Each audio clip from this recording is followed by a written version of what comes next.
હવે જો 14મા ચેપ્ટરની અંદર આપણે શરૂઆત કરી છે ને તો સમમિતિ રેખાની અંદર 14.1 ની અંદર આપણે દાખલા નંબર 1 પણ જોયો તો એની અંદર આપણને ચોરસ, ત્રિકોણ અને વર્તુળ એ ત્રણ પ્રકારના આકાર આપણને આપેલા હતા.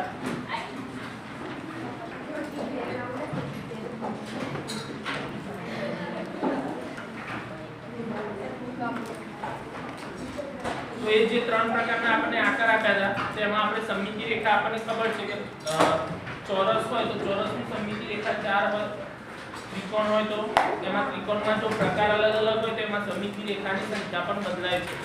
જો સમબાજુ ત્રિકોણ હોય તો 3 સમમિતિ રેખા, સમદ્વિબાજુ હોય તો 1 સમમિતિ રેખા અને વિષમબાજુ હોય તો 0, એક પર નથી. તો આ રીતે અમે અંદર જુઓ તો પણ આપણને જે આપ્યા છે બધા સમબાજુ ત્રિકોણના જ આપણને ઉદાહરણ આપેલા છે, અંદર દાખલા આપેલા છે. અને વર્તુળ તો વર્તુળની અંદર તો અસંખ્ય સમમિતિ રેખાઓ છે એમાં પણ આપણે જોયું હતું. હવે જો દાખલા નંબર 2 ની અંદર આપણે શું આપેલી સમમિતિ રેખા દ્વારા બાકીના કાના એટલે ટૂંકમાં કે આપણને સમમિતિ રેખા ચોરસની અંદર આપણે ક્રોસ કરીને આપ્યું છે તો એની અંદર આપણે સમમિતિ રેખા આપણે જોવાની છે. તેની કઈ સમમિતિ રેખા છે તથા ચોરસ દોર્યું છે તો ચોરસની અંદર આ રીતે આપણને સમમિતિ રેખા દોરીને આપેલી તો એક બાજુ આપણને અહીંયા કાણું આપ્યું છે મતલબ અહીંયા સામેની સાઈડ બીજું કરવાનું, બસ એ જ કરવાનું. આકૃતિ દોરવાની અને પછી એને રીતે કરી દેવાની. જો બીજી આકૃતિ છે જે બી ચોરસ આકાર છે આપણને આપેલો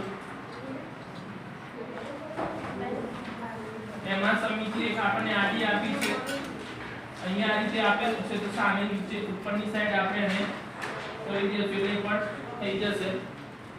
પછી ત્રીજી આપણને વર્તુળ આપે ત્રિકોણ આપી છે, ત્રિકોણની સમમિતિ રેખા વચ્ચે આપણને આપેલી છે અને સામેની સાઈડ આ રીતે. પછી જો વર્તુળ આપ્યું છે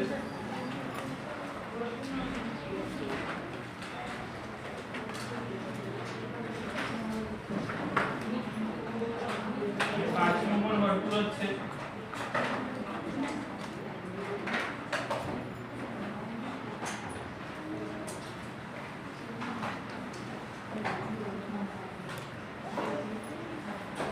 અહીંયા આપણને આ રીતે બે બાજુ આપણને બંને બાજુ આપેલા જ છે તો એની અંદર આપણે કઈ રીતે એને દોરવાનું છે કે જે આપણને સમમિતિ રેખા થાય આના માટે આપણે અહીંયા દોરીશું અને આના માટે અહીંયા.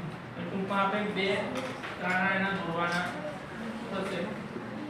દાખલા નંબર 3 જો તો ત્રીજાની અંદર જો તો ત્રીજામાં આપણને શું કહે છે તૂટક રેખા દોરીને આકૃતિ એક અડધી આપેલી છે.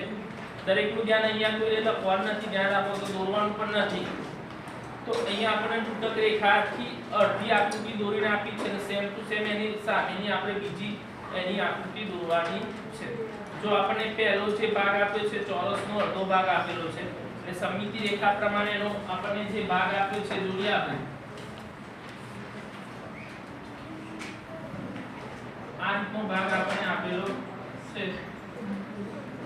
એની સામે આપણે આ ભાગ આખો પૂરો કરવાનો છે. બસ આ રીતે આકૃતિ એની પૂરી કરવાની. આપણને જે રીતે આપેલી છે સમમિતિ રેખા એ રીતે પણ આપણને ત્રિકોણ માટે આપેલી છે સમમિતિ રેખા એમાં પણ આપણે એ રીતે ભાગ કરી દઈશું.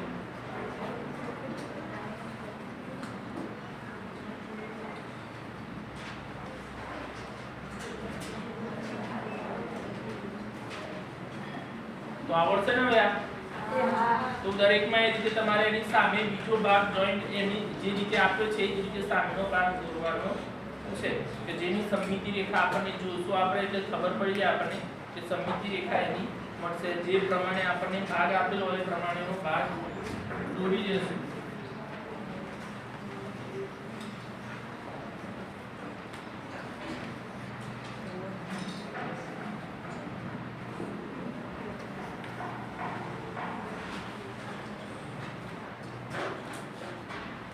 બસ હવે જાતે વર્તુળમાં આપણને આપ્યું છે એ પણ કરી દેજો તમે. 3 આપણને આપે છે એક વર્તુળ આવશે, પછી આપણને જે બાજુ આપી છે એની અંદર આપણે 1 2 3 એટલે પંચકોણ છે, પાંચમું છે, છઠ્ઠું છે, ષષ્ઠ એની 6 આપણને લેવાની છે બાજુ અને એની આધારે આપણે દોરવાનું છે. તે પ્રમાણે દોરી દેવાનું. પછી જો નીચે ચોથા નંબરનો દાખલો છે તો ચોથા નંબરની અંદર આપણને નીચેની જે આકૃતિ આપી છે આકૃતિની અંદર સમમિતિ રેખા દોરવાની છે. ઉપરની ત્રણ આકૃતિ આપણે ઉદાહરણ તરીકે આપેલી છે, ધ્યાન રાખજો. તો એ ત્રણ જે આપણને ઉદાહરણ તરીકે આપી છે એના જેવી નીચે આપણે આકૃતિ કરી. નીચે આપણને ત્રણ વર્તુળ દોરીને આપેલા છે. શું આપેલું છે? ત્રણ વર્તુળ અંદર ત્રિકોણ દોરીને આપેલું છે. હવે એની આપણે સમમિતિ રેખા દર્શાવી છે. તો કેટલી સમમિતિ રેખા આવશે? 3 સમમિતિ રેખા આવશે. કેટલી આવશે? 3. જો એ આપણને વર્તુળ ત્રણ વર્તુળ દોરીને આપ્યા છે, વચ્ચે આપણને જે ભાગ આપ્યો છે એ પ્રમાણે આપણે દોરીએ, એની સમમિતિ રેખા આપણને આ રીતે દોરી શકાશે. એની અંદર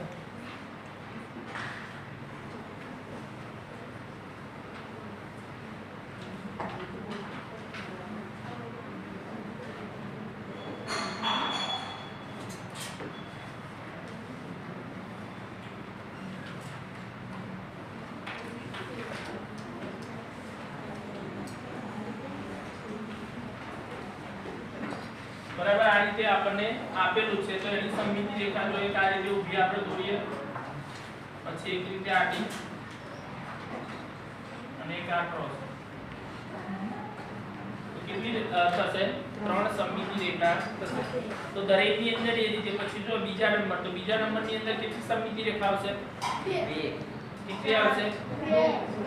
બોલ બેટા બીજું કઈ ગયું? 2.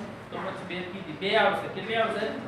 છે આકાર ચોરસ. ધ્યાન રાખજો, આકાર ચોરસ છે પણ અંદર આપણને અંદર બીજી પણ આકૃતિ આપેલી છે, એના આધારે આપણે ઊભી અને આડી બે સમમિતિ રેખાની મળશે. પછી ત્રીજા નંબરમાં બોલો.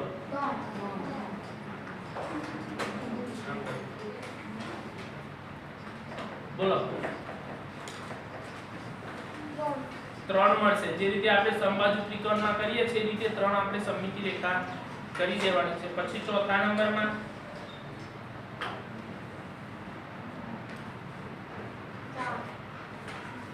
સીધું બેસું. કોણ બોલશે? કેવી રીતે આવશે બે સમમિતિ રેખા?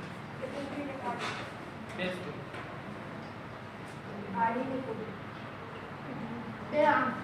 આમ એટલું ક્રોસ આવશે. તો એમાં ધ્યાન રાખો, ઊભી અને આડી નહીં આવે. એની અંદર છે આકાર ચોરસ અને એની અંદર ક્રોસમાં બંને આવશે. ગુણાકાર જે રીતે કરીએ ને આપણે એ રીતે એની આવશે. કેમ કે જો ઊભી તમે દોરવા જાઓ તો બે સરખા ભાગ એના થશે નહીં, કેમ કે અંદરની આકૃતિનો આકાર બદલાઈ જશે બંનેમાં. તો એમાં 2 આવશે. તો ધ્યાન રાખજો, આકૃતિ તમારી બધી દોરવાની છે અને એની અંદર સમમિતિ રેખા પર દોરવાની છે. પછી પાંચમા નંબરની છે, એમાં કેટલી આવશે? પાંચમા નંબર 4 આવશે. કેટલી આવશે? 4. એમાં તો ઊભી અને આડી એટલે પ્લસમાં પણ આવશે અને ક્રોસ ગુણાકારની અંદર પણ આવશે. પછી F 1 આવશે. પછી G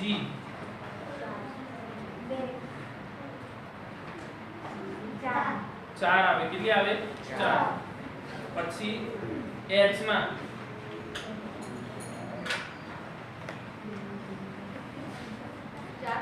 બોલ 6 આવશે. કેટલી આવશે? એમાં 6 કેવી રીતે દોરવાની ખબર છે ને?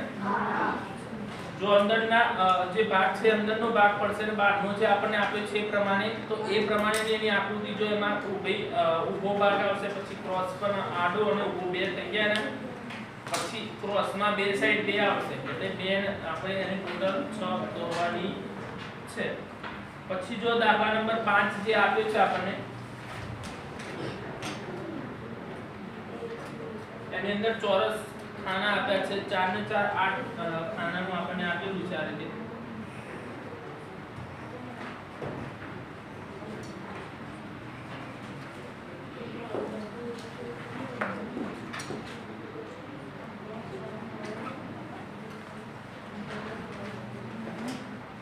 એની અંદર આપણને જે પ્રમાણે ચોરસની અંદર આપેલું છે આ રીતે,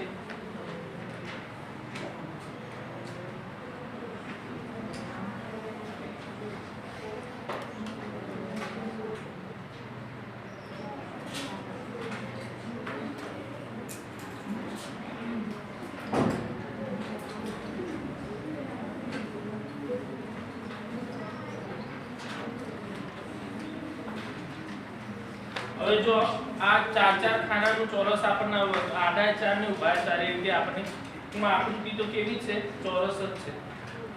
હવે જો અહીં આપેલી આકૃતિ નકલ કરો રૈખિક સમમિતિ તરીકે કોઈ પણ એક વિકર્ણ લો વિકર્ણનો મતલબ શું ક્રોસ લાઈન કેવો આવશે ચોરસની અંદર બે વિકર્ણ હોય ચોરસ અથવા લંબચોરસ ચતુષ્કોણ દોરો એટલે એની અંદર બે વિકર્ણ થશે તો આનો વિકર્ણ આમ અથવા આમ કોઈ પણ એક રીતે આપણે વિકર્ણ દોરીએ અહીંયા આપણે જો કોઈ પણ એક વિકર્ણ દોરો આપણે આનું વિકર્ણ આ રીતે દોરીએ છે આનો વિકર્ણ દોરી દીધું હવે આપણે વિકર્ણ દોરો અને વિકર્ણ વિશે આકૃતિને સમમિત બનાવવા માટે વધુ ચોરસ છાયાંકિત કરો મતલબ શું આ જે રીતે અંદર આપણે ડિઝાઇન આની અંદર આપણને અંદર બ્લેક કલર જેવો આપેલો છે આપણે ડિઝાઇન દોરી છે તો એ રીતે શક્ય કે એક કરતા શું તેના માટે એક કરતા વધુ શક્ય છે શું આકૃતિ બંને વિકર્ણ વડે સમમિત થશે તો હવે શું કર્યું કે આકૃતિની અંદર આપણે વચ્ચેનો એટલે ટૂંકમાં આ નીચેનો ભાગ અને આ ઉપરનો ભાગ એ બંને ભાગ જે થશે બરાબર બે ના ભાગ થશે બંને ભાગ સરખા થવા જોઈએ હવે સરખા કરવા માટે આપણે શું કરવું પડશે કે જે છાયાંકિત કેમ કે અહીંયા જે ભાગ છાયાંકિત છે એ સામે સાઈડ હોવો જોઈએ સામેની સાઈડ છે નીચેની સાઈડ ઉપરની નીચેની સાઈડ બંને હોવો જો આ ચોરસ ખાનાની અંદર આપણે છાયાંકિત ભાગ છે તો આની અંદર અહીંયા હોવો જોઈએ તો જ એ બંને આકૃતિ સરખી જાય તો આની અંદર આપણે દોરી દઈએ બરાબર પછી અહીંયા છે તો એનો મતલબ અહીંયા હોવો જોઈએ સામસામેના જે છે ખાના આપણને આપ્યા છે એ પ્રમાણે બરાબર પછી અહીંયા છે તો અહીંયા હોવું જોઈએ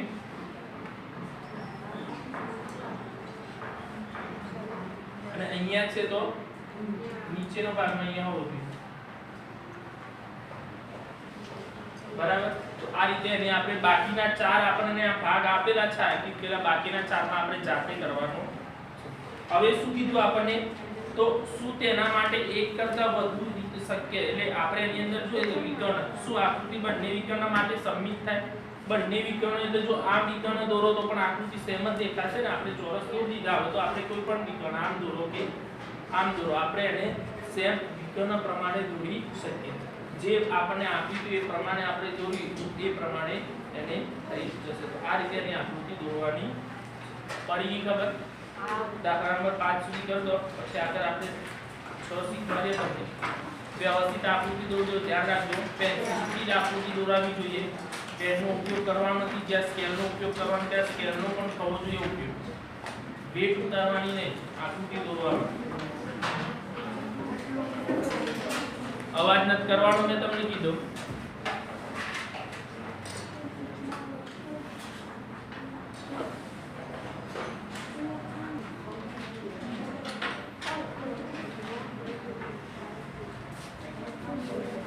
હવે જો 5 મિનિટ અહીંયા જણાવો પછી લખજો તમે એ દોરવાનું છે પછી દોરજો જો છઠ્ઠા નંબરની આકૃતિ છે એમાં આપણને ચોરસ ખાના કરીને આપેલી છે પહેલી ત્રણ આકૃતિ ચોરસ ખાનાની અંદર પછીને આપણે પોઈન્ટ કરીને આપેલા છે તો ધ્યાન રાખજો એમાં આપણને એક ભાગ આપ્યો હોય બાકીનો ભાગ આપણે દોરવાનો છે તો એની અંદર જે પ્રમાણે આપણને ખાના આપ્યા છે એ પ્રમાણે આપણે આકૃતિ દોરી દઈએ તો કેવી રીતે એની અંદર દોરાશે ધ્યાન રાખજો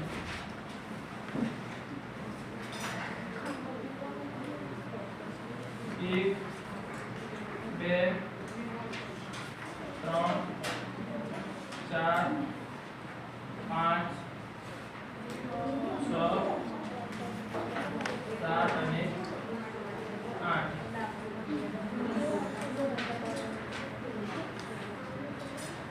એક બે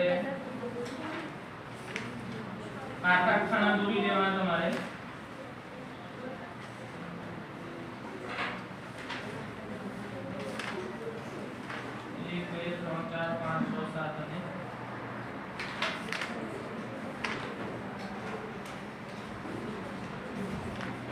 આકૃતિ દોરવાની છે હવે એની સમમિતિ રેખા દોરવાની છે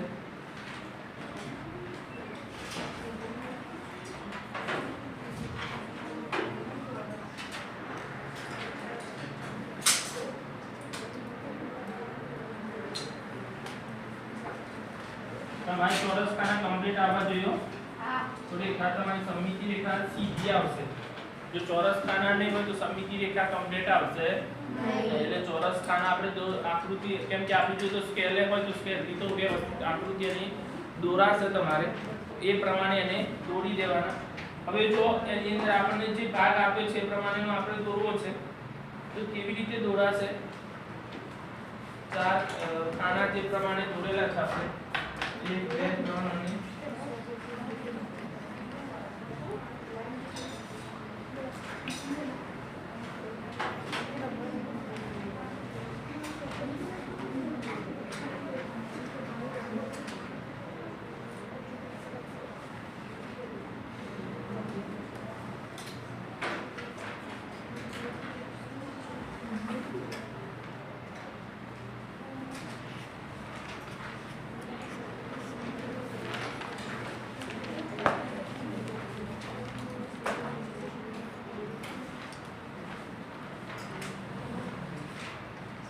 આ રીતની આકૃતિ આપણને આપી છે.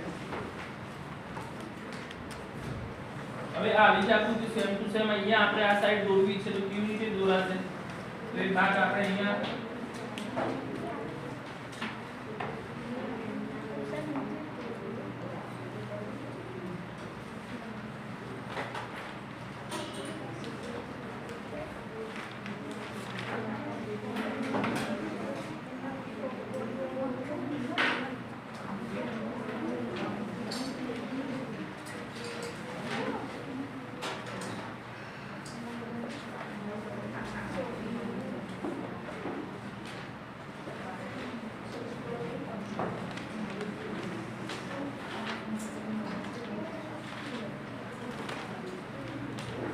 આ રીતની આકૃતિ થશે.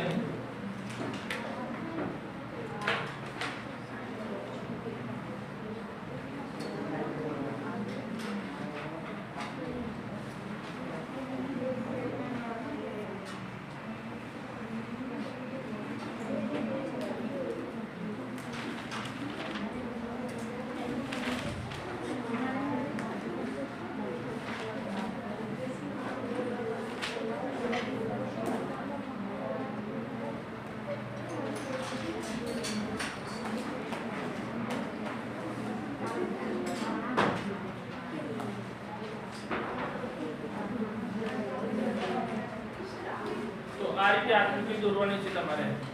એક બાજુનો ભાગ આપણને આપેલો છે અને બીજો ક્રોસમાં નીચેનો ભાગ આપણે દોરવાનો છે. તો સેમ ટુ સેમ એ જ રીતનો ભાગ આપણે ધ્યાન રાખજો દોરતી વખતે. તો એ જ રીતે આપણને જે ઉપરનો ભાગ આપ્યો છે એ પ્રમાણેનો ભાગ. આ તો મારે અહીંયા નાની તમને આકૃતિ અહીંયા મોટી દેખાય છે ને તેનું શું કારણ છે?